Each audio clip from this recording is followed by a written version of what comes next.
I wasn't really thinking like, man, we gotta goddamn send this to Drake right now. Yep. That wasn't my intention. We was just in that bitch really getting fried. Just vibing in the studio. What's up? It's Earl on the beat. It's GENT. And this is how we produce Privileged Rappers by Drake and 21 Savage. We literally met on some neighborhood shit, and yeah, we just took it here, and I think like Yachty was rapping when we were like 17, it was just for fun and shit. Yachty is the one to put FL on my computer. Yeah, he was the king of the Pirate Bay. Once he gave me like the crack version, I never stopped cooking up. Yeah, we started working at Turks with Yachty and Drake on Her Loss, and at the very beginning, they were like leaning towards a more Memphis sound, and I started just going through samples on YouTube. The Isley Brothers sample, it just caught my ear, and it caught Earl's ear the same way, because I chopped the sample and sent it to him. But when he first sent it, I was so busy, I didn't even do that shit. Then I came to LA and pulled up in real life. Then I heard it again, and I was just like, damn, this shit was hard. And I just did it right then and there. I wasn't really thinking like, man, we gotta goddamn send this to Drake right now. Yep. That wasn't my intention. We was just in that bitch really getting fried. Just vibing in the studio. And the first time I found out, Yachty played it for me in person, so I played it cool, but I definitely was like, oh God. They was out there in Turks and doing what they was doing. I'm in LA doing what I'm doing. So I ain't hear the shit till like it came out. All I remember, I was happy as fuck. Niggas be getting on Drake albums, but not everybody getting on Drake album. I rolled me a motherfucking blunt up and thumped out the proper way, as it should be. Be going crazy. That beat hard as fuck. And you're gonna see it, the breakdown is like, it's a really simple beat, but it made a lot of sense for what they were trying to do and what they were looking for. And it had a lot of space. All right, now let's get into the breakdown. Yeah, I found the Isley Brothers sample and I loaded it right into Serato sample. I'm using Serato sample to halftime it so it plays the right tempo. Right away, I just took it down to the actual BPM it was at, just so I could kind of hear it. This was the way the sample sounded originally.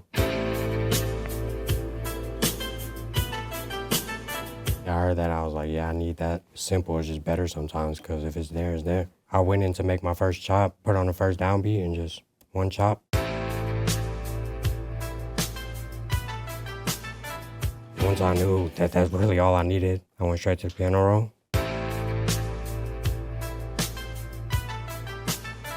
Boom. And after I got the chop, just to give it more of a feeling, I slowed it all the way down to 72.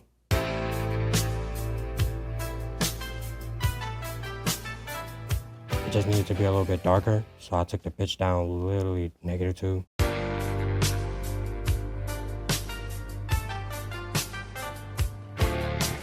And then after that chop, I just used the filter on Serato and turned it down a little bit.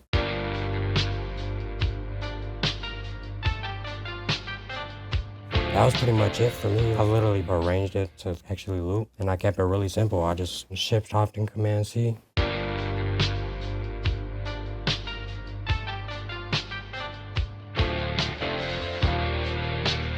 And that's pretty much it. And I sent it to Earl to do the drums that day in the studio. Once GENT passed the loop to me, I started out with the hi-hats and a clap pattern, simple hi-hats, simple clap. On top of the clap, I added a snare. And then with this one 808 pattern, I kind of like started it off beat a little bit, just randomly,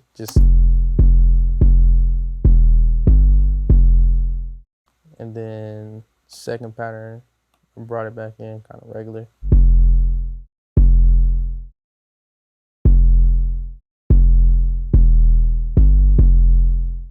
More of like a simple pattern. And then this last pattern,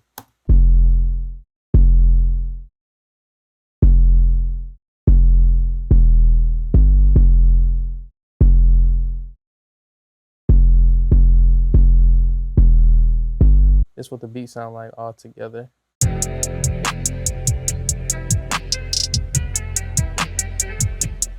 Shit came out hard.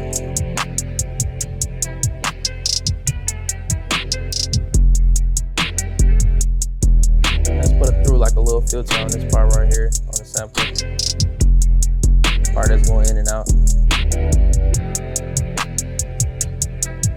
That's pretty much how we made the Beat to Privileged Rappers. If you just focus on the actual work and find a team that you could develop with, that's the only advice I got for you. Like, just don't stop doing that. This day, you gotta be fire at making beats. Cause there's so many producers and it's like everybody can do everything. And if you fire at the craft, you will always be able to get placements. You'll always be able to find work, hone in on the craft so you can get great at this shit. That's my advice to the upcoming producers. It's Earl on the Beat and GENT, and it's Behind the Beat with RapTV.